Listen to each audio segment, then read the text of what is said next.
যাদবপুর গড়ফা কথামৃত উদ্যানে কলকাতা কর্পোরেশনের ১০৪ নম্বর ward councillor ও বোরো ১১-র chairman Tarakeswar চক্রবর্তীর পরিচালনায় কল্পতরু উৎসব অনুষ্ঠিত হয় প্রতি বছরের মতো এই বছরও।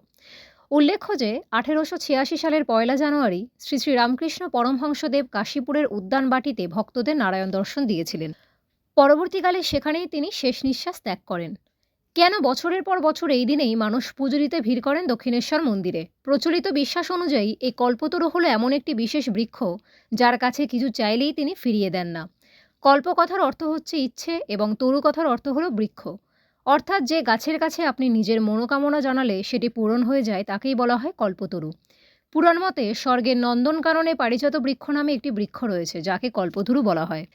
ক্যামেরায় ও প্রতিবেদনে সাংবাদিক তরুণ বিশ্বাস। এইরকম আরও অনেক সামাজিক চিত্রধারণ দেখার জন্য ইউটিউব চ্যানেল প্রাঞ্জলা বার্তা TV subscribe, comment, share, like দিয়ে পাশে থাকবেন।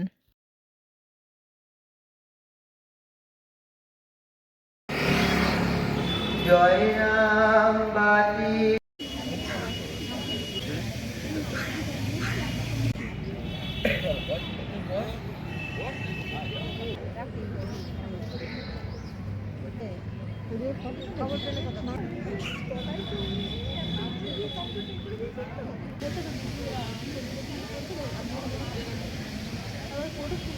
যুক্ত পজামানং চ বির্বিদং সর্বস্বামিতি সন্নিবিষ্ট মদস্যতি গণ পরং চ বেদেশ্বর বলভাবে বিধান বিদিকমে বিদেহ সারদাম দেবী রামকৃষ্ণং চ সর্বা অবস্থান গত পিবা যৎস্বরে তার বরিষ্ঠায় রামকৃষ্ণ অতেন। দ্বিতীয়বারের জন্য বলুন, হৃদয়ে হাত রেখে বলুন, শান্তিদায়িনী তাপহারিণী ত্রিগুণধারিণী বিশ্বজননী শারদা দেবী নমো নমঃ। এসো গন্ধ পুষ্পাঞ্জলি বিবেকানন্দ দেব। ঠাকুরকে আপনাদের ইচ্ছা মনে বাসনা জানান, ফুল কেউ ফেলবেন না, আর ফুল কাপড় নিয়ে যাচ্ছে, কাপড়ের মধ্যে সব ফুল দেবেন।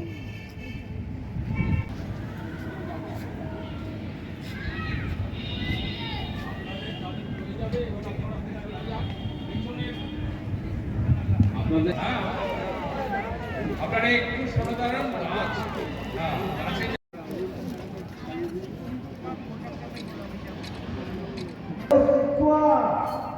প্রণমামি মুহুর্মুহু।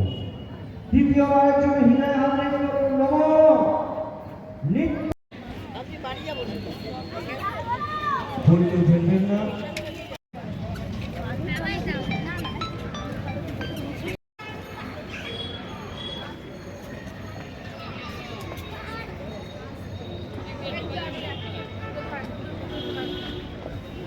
কালকে আসবে।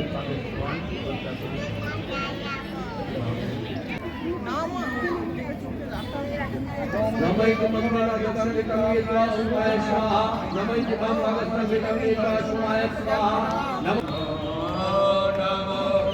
ভাই বলবে আমি চুপ করে ভিডিও বাড়িতে রেখে আসি। প্যাকেট নিয়ে আসি।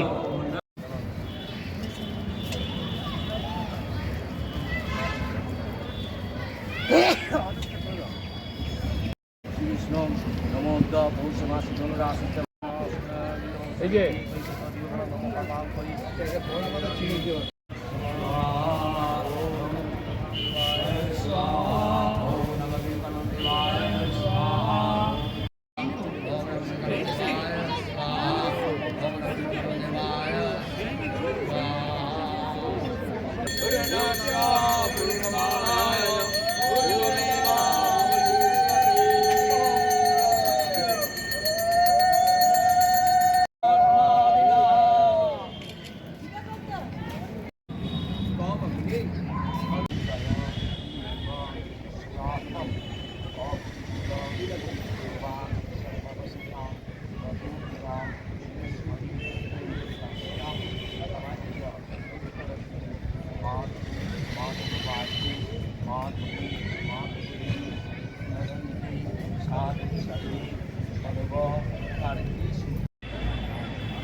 অঞ্জলিটা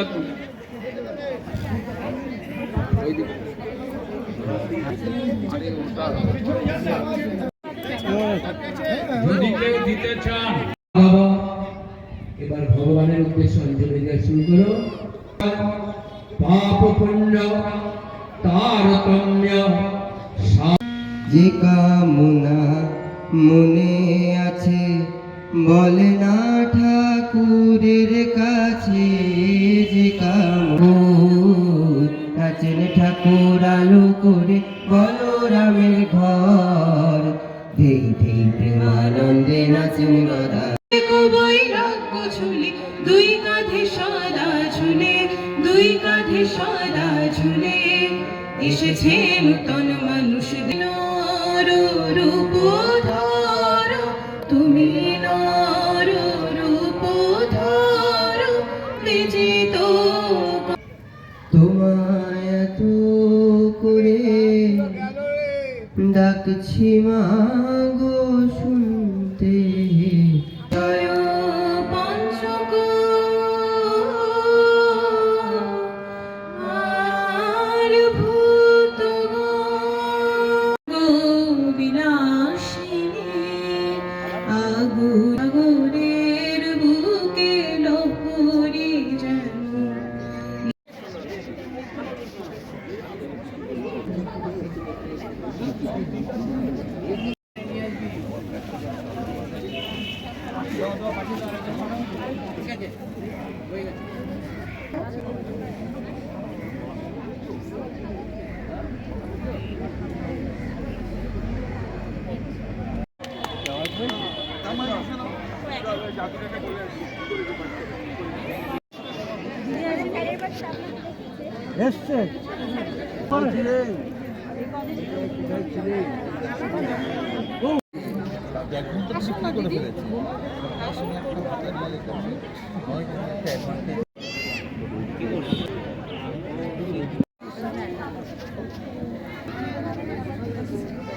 গাছের তলায় বসে পড়েন এবং বসে পড়ে সমাধিস্থ হন।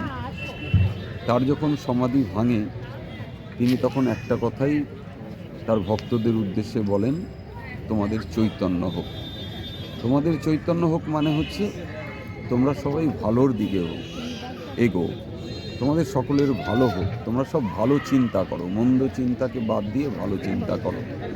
এবং সেদিনকে শোনা যায় যে ঠাকুর যাকে যাকে আশীর্বাদ করেছিলেন তারাই সকলে নিজ নিজ নামে খুব স্বপ্রতিষ্ঠিত হয়েছিলেন। অনেক ব্যবসায়ী তাদের ব্যবসা বৃদ্ধি হয়েছিল, যারা চাকুরিজীবী তাদের চাকুরিতে শ্রীবৃদ্ধি হয়েছিল। যে যা চেয়েছিলেন ঠাকুর সেদিনকে আশীর্বাদ করেছিলেন। ফলে সেই হিসেবে ঠাকুরকে সেদিনকে কল্পতরু হিসেবে বর্ণনা করা হয়েছিল। যেমন কল্পতরু গাছের কাছে চাইলে নাকি সব পাওয়া যায়, সেরকম একইভাবে ঠাকুরের কাছেও কল্পতরু হিসেবে ঠাকুরের কাছে সকলে যে যা চেয়েছিলেন তাই